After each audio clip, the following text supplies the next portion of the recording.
Hey everybody, this will be kind of a short video, okay? Not about foundry stuff, but this is something that I've been spreading. This is a project that I've been spreading. It almost sounded like I was spreading some kind of disease for a moment there, but no, I haven't been doing that. Everybody hates flies, okay? Even the ones who have to live in it, that they're around so much, they wind up just living with it, okay? Visually, imagine some of those folks over in Africa where they're walking around, they got flies right here all over their body, all over their face. Some of them just walking on their lips. They don't flinch. They don't do nothing about it. That's because they've lived with them all their life, okay? Flies are disease carriers, okay? They fly over to a dead body, whether it be a human or otherwise. That dead body could very easily be fermenting some kind of disease in it. They land on the body, they eat the juices off the body, and they take whatever diseases that they picked up over to the next body or to the next person they go and set on, okay? Diseases. We're trying to get rid of those, right? Okay. Now, it's almost everybody's unwritten rule to try and keep, at least in the United States, and I'm sure most everywhere else also, that you try and keep things as clean as possible so that the creatures of the world aren't attracted to your house, your property, your person for that matter, okay? And the benefit of that would be is that any sickness that you might be carrying around, or any sickness that somebody in your general area might be suffering under, isn't going to be taken from them and delivered to you or your loved ones, okay? So, trying to get rid of flies. We want to get rid of flies, we want to get rid of rodents, we want to get rid of anything that can transmit diseases, all right? Right now, I'm just going to talk about flies, whether they be bottle flies, horse flies, or whatever. Now, I've been living in this house something like 26 years, since 1991, okay?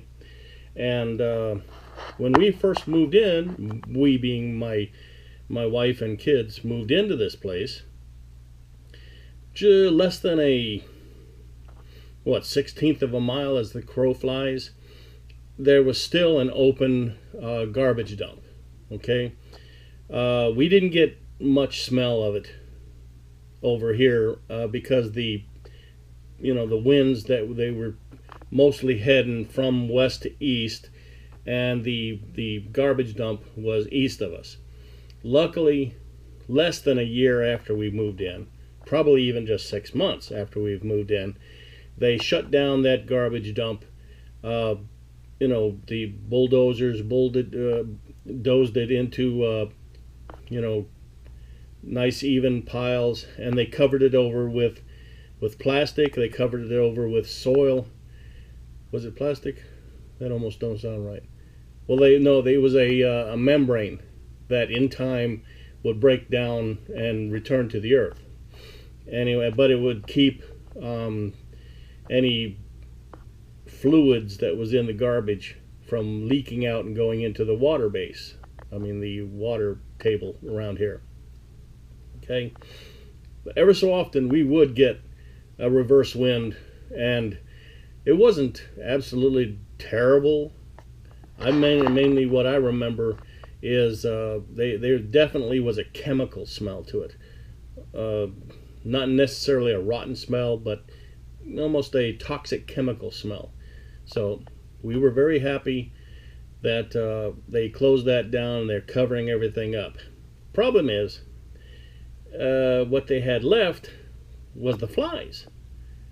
The flies, having nothing to land on over there, like like zombies spreading out over the countryside. Went looking throughout all the nearby neighborhoods for food to eat, for rotten stuff to pick up, to get on, and hence you could spread diseases. So it wasn't long after that I moved into here that I was reading an article in the Mother Earth News. I think that's the full title. I know it's Mother Earth News. It might be the Mother Earth News. Anyway, most everybody who's a green kind of person or wants to be economical in their usage of environmental stuff, they probably know about this magazine. Nice thick magazine, got a lot of good stuff in it. I was reading a chapter on it, and on one of the pages in there, now remember this is like 26 years ago or slightly more, there was an article that showed how to make a fly trap. Okay, didn't have anything to do with hanging long sticky pieces of paper down. Some people, they don't like those because once you get some of your flies on it, it looks pretty disgusting to some people. Didn't have anything to do with having pieces of paper lay out where the fly, if it walks on it, it gets stuck. None of that stuff. This was more or less a hidden thing, or you could hide it easily, but it was fabulous in its effect. Okay, now it worked so well that after that first year of me using that fly trap, we broke the not the mating, but the process by which they make little flies. Okay, we broke that cycle. Okay, reproductive cycle. There we go. Finally, my brain kicks in. We broke the reproductive cycle, and in the 22 years after we did that, no flies. Okay, we've got a whole neighborhood, all different types of people, all different ethnic groups, all different societal. We got people from Africa, we got people from Eastern Europe. Okay, South America, we got folks from South America. Okay, that live in the neighborhood. You name it, we got somebody that represents that ethnic group in this neighborhood. There's been no problems. There's been, other than the odd dog getting out of the backyard and wandering all over the place because the people didn't, watch them. It's been a beautimus, as who used to say that? Some comedian used to say it. And so, you got different different families from different countries, all with different training or teachings of what is and is not healthy. Okay, what is and is not clean. So you can imagine that where the family across the street, they might be really phobic against germs.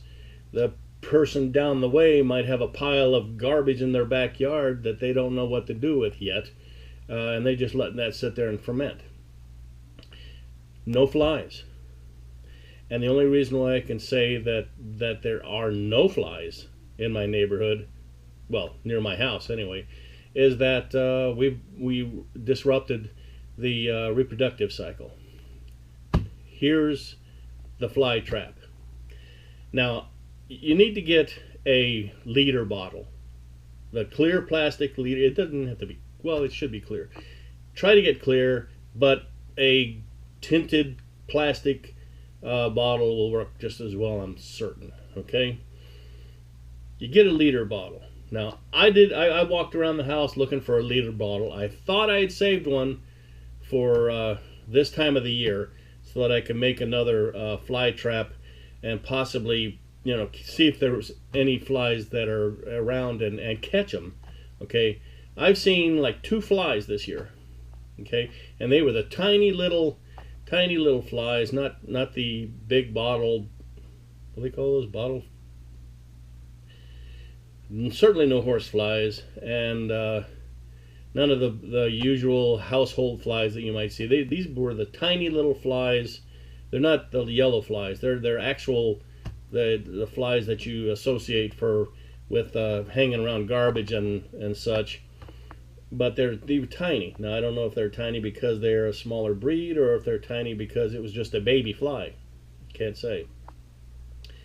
But I've seen a couple of those around. I said, well, I haven't had one of these fly traps out here for a year or so. Maybe it's time that I put one out and see what can be done. But I looked around and I didn't save, I guess, a liter bottle. Liter bottle is the container for this trap. Okay. Now, most everybody who's studied anything about trying to keep things clean know that flies are attracted to, well, a fly scientist would know more about this, but as far as I know, a fly will be attracted to three main things. First, sweet stuff. Okay, sugary stuff. Things made of sugar, sugar itself, anything that's sweet. Okay, sour stuff. Lemons, vinegar. Okay, they're attracted to like vinegar. And then they're attracted to things that actually are rotting. Okay, whether that be rotten vegetables, rotten fruit, or rotten meat. Okay. And there's these three main things are in this trap. Okay. Now I got a stand-in for the leader. Oop, gonna sneeze. Oh, pardon me. Snuck up on me, boy. Anyway, I got a stand-in just to act as an example for what we're doing with this. Okay. This you can pretend is a liter bottle. Okay, clear plastic.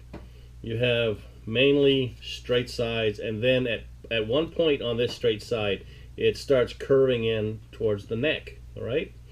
Okay, it's important to remember that part. And here are our ingredients, and well, everything we need to get up to make that a good bottle fly trap. Okay, we need 1 liter bottle, 1 cup of sugar, 1 cup of vinegar, whatever kind you want to have. I think the clear vinegar might be a little more pungent, but it's it's neither here nor there really. The vinegar is the vinegar, and it'll be attracted to it no matter what. And because I've used both types, and they were attracted to it either way. And to provide for the stinky or rotten smell, a banana peel. Okay. At the same time you eat the bananas, you can get your phosphorus that you need for your body, or potassium. You get your potassium that you need for your body, and you'll have a banana peel that'll start fermenting in this liquid, and starting to put out that rotten smell that attracts flies. Okay. Number 1, get your bottle, fill it up about halfway with water. Okay. Now the reason why we're going to do that is because the sugar and the vinegar needs to be blended well with this. We don't want to just put a bunch of water in here, pour that stuff, put in a banana skin and set it somewhere, right? What you're trying to do is you're trying to make a liquid in here that smells like caviar to these flies. Or sure, like candy to these flies that'll come running as soon as they smell it. So, halfway with water, get your cup of sugar poured in there, put your cap on there, and shake it up real good until the sugar goes away. Matter of fact, probably would be good for you to fill this halfway up with warm water, so that the sugar can be dissolved faster. Okay, as soon as that's dissolved, you open it up. Thank you very much. You open it up and you pour in your cup of vinegar. Now vinegar, it's a liquid also. It'll easily mix with that. All right. I wanted to mix in the sugar first because I'm not sure whether or not putting the vinegar in there would assist in the dissolving of the sugar or not. Okay. So sugar first, vinegar second. Then, okay, here's a thing to watch or remember. I mean, you got it halfway filled up. You put in 2 of the ingredients. You fill it up where the straight part goes to the curve. Right there, that point where it starts to curve. You fill it up the rest of the way with the water. You put the cap on. You mix the heck out of it. You open it up. Put your banana skin in there. Throw the cap away. Okay. And there you have it. That's the trap. That's the whole trap. You just have 3 ingredients and the liter bottle. Okay. Once you mix those together, you put this trap anywhere that you have seen flies accumulate. Let's say you're a dog owner. You got a yard. In the backyard, your dog's been doing his duty, leaving his landmines all over, his or her landmines all over. And that poo will attract the flies. That poo will also allow the flies to have a place to put their eggs and manufacture little flies, baby flies, which grow up to make more flies. And they breed, well, like flies.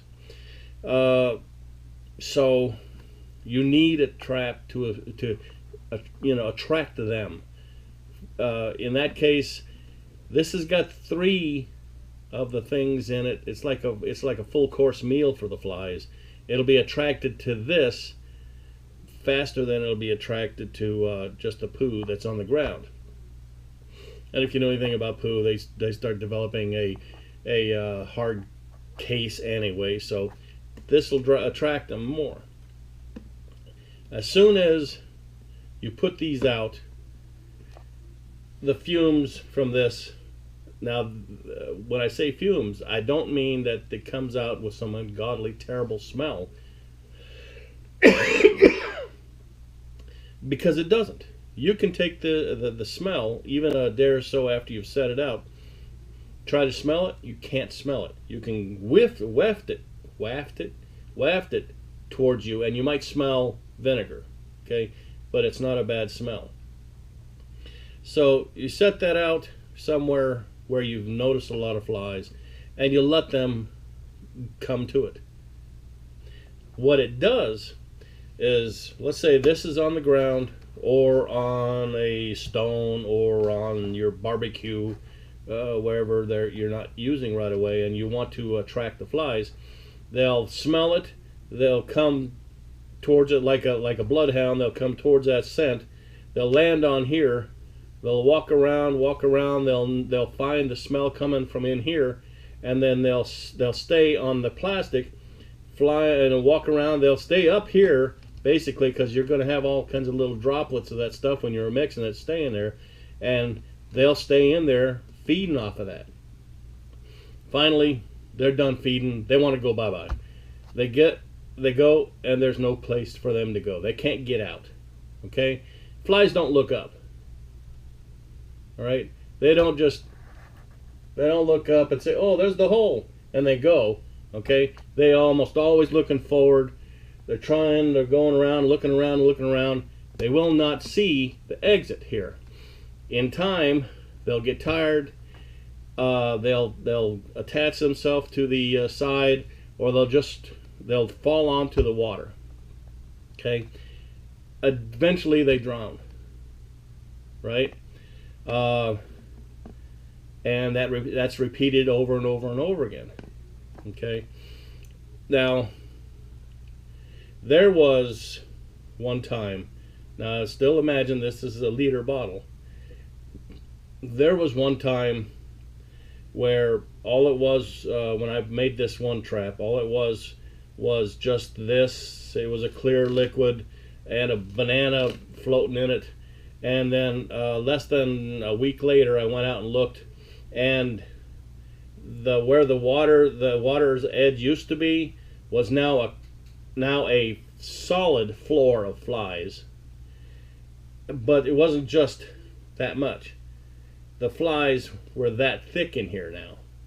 Okay, we must have been several hundred flies had gone in there, fell into the water, drowned, and over and over and over again until the entire inside was filled, and it was, let's say, at least 2 inches deep, if not 2.5 inches deep.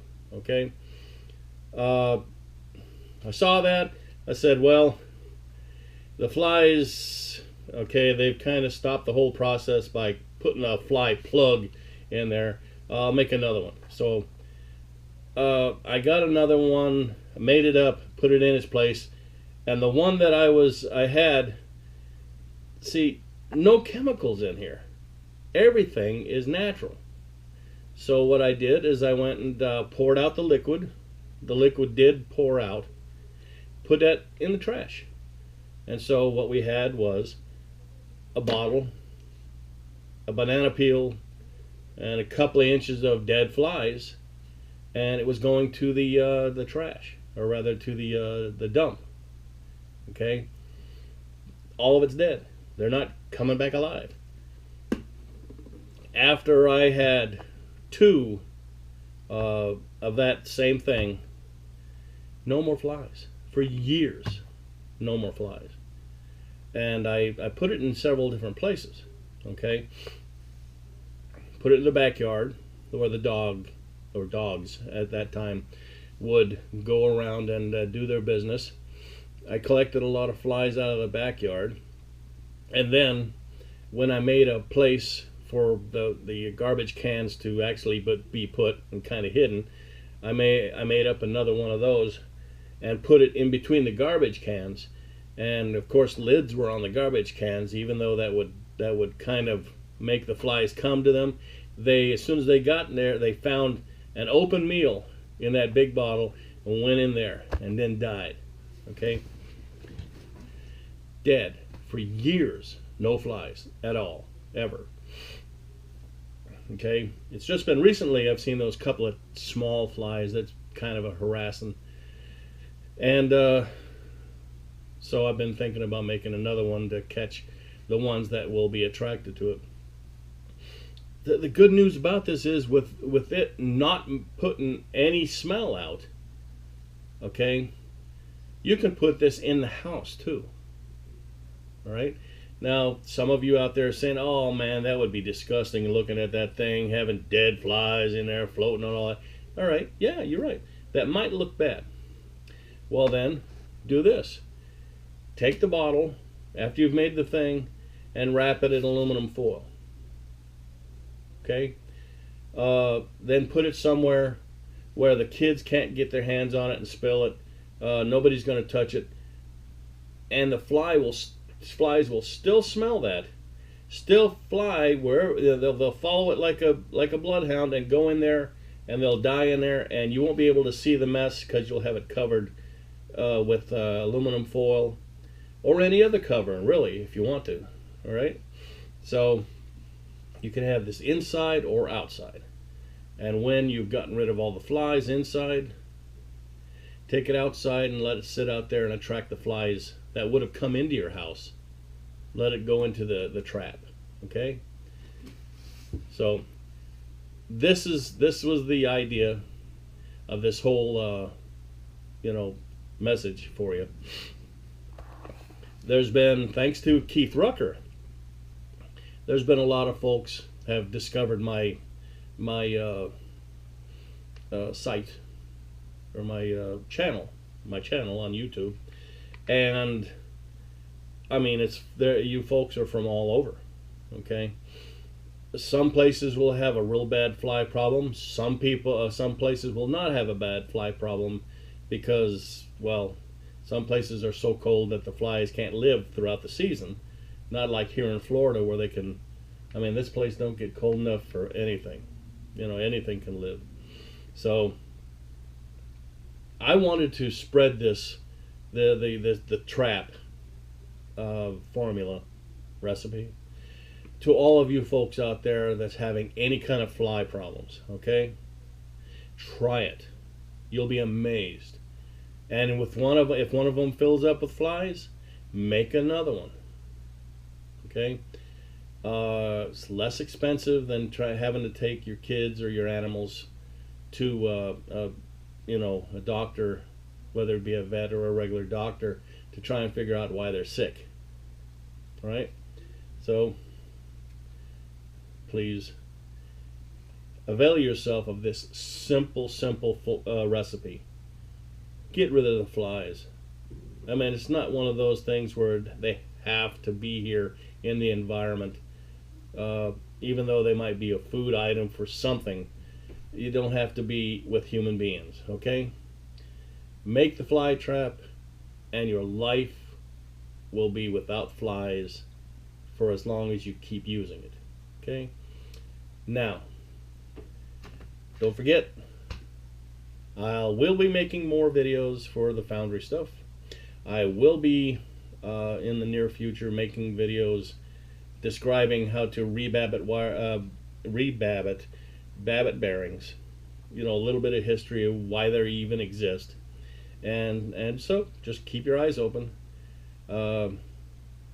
Check like or dislike at the end of the videos, and if you dislike something, please leave a message there, say what's wrong. Okay, how am I going to make it turn your dislike into a like if you don't say something? Okay, you ain't gonna hurt my feelings. I've been married 43 years. Nothing's gonna hurt my feelings now. Okay, that was a joke. So I will see you the next video, and have a good day.